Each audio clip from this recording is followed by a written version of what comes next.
Smart audit follows risk-based approach for the audit of financial statements where we link the audit procedures with the risks and focus more on the high-risk areas. This helps us deliver quality audit with efficiency. Now, for this we need to perform the risk assessment.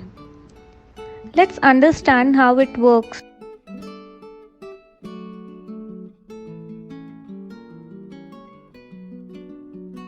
First, we need to understand the risk factors in the company. Assume we have a bucket where we gather all the risks. This can be done by gaining knowledge about the entity in regards to, for example, applicable laws and regulations, complexity of the structure, nature of industry, related party transactions, and many more. This will help you fill the risk factors in our risk bucket. Now, based on this, we cannot decide whether the risk is high or low. We need to understand whether the company have any controls to prevent or detect the misstatement and how effective they are. This will reduce some risk from our risk bucket and may eliminate some of them. Once we know the risk factors and map them to the related controls, we are in a position to assess them. Before that, we need to classify the risk based on its impact. The risks which have a pervasive effect on financial statement will be financial statement level risk, and those with impacts only specific accounts or disclosure will be assertion level risk. After tagging the risk as financial statement or assertion level risk, we will determine the level of risk as high, medium, low, depending upon the nature and magnitude of its impact. Now let's see how we do that in the system.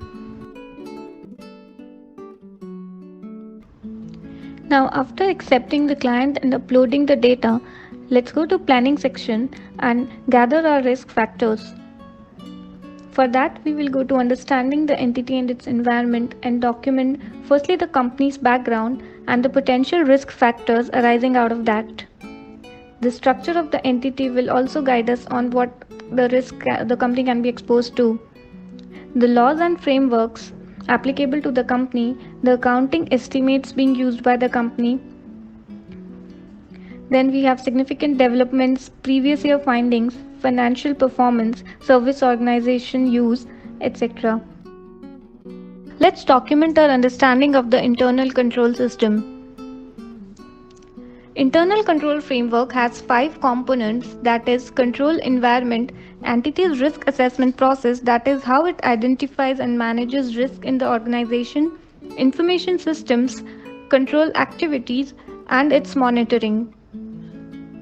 Control environment includes the integrity and ethical values of management, its daily participation in activities, and many other things.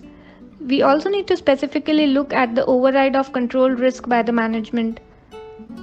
The information systems, so here we need to know what all IT systems are being used and the type of information is generated. Then we look at the control activities of the company, which is the most important area. Property, plant and equipment. So here we have 2 steps. First is understanding the process and then evaluating it for the control activities. So for convenience, we have provided a checklist with the possible control activities present in the company and segregated them based on the control attribute, that is authorization limit, segregation of duties, competency of person, frequency of control, and others. You can add if something is not there in the list, and it will be summarized in a table format and classifies based on the control attributes.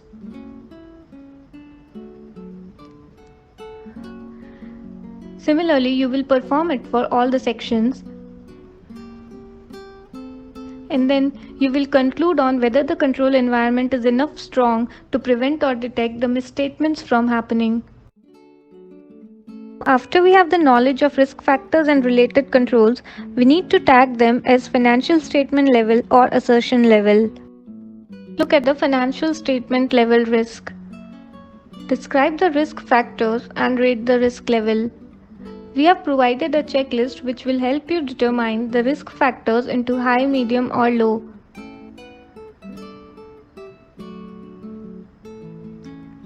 The system has pre-populated financial statement level risk. You need to map them to the controls identified in B2 section and then classify based on that. Then set the overall financial statement level risk here. Now let's go to assertion level risk. As discussed, this type of risk is done section wise. Let's do it for property, plant and equipment.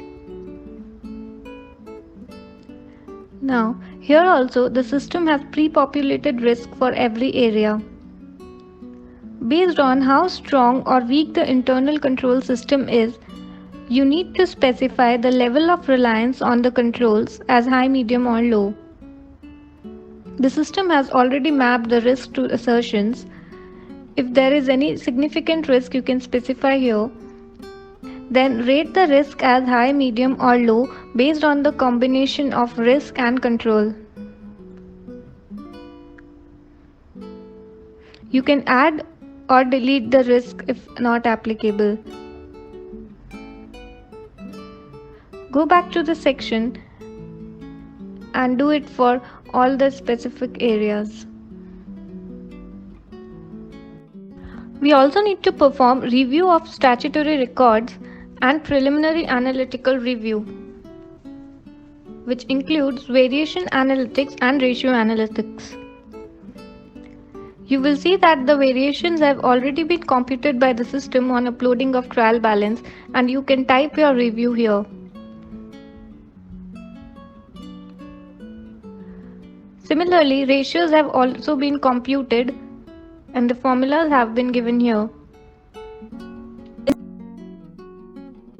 So now we have the knowledge of high and low risk areas and we will plan the response accordingly.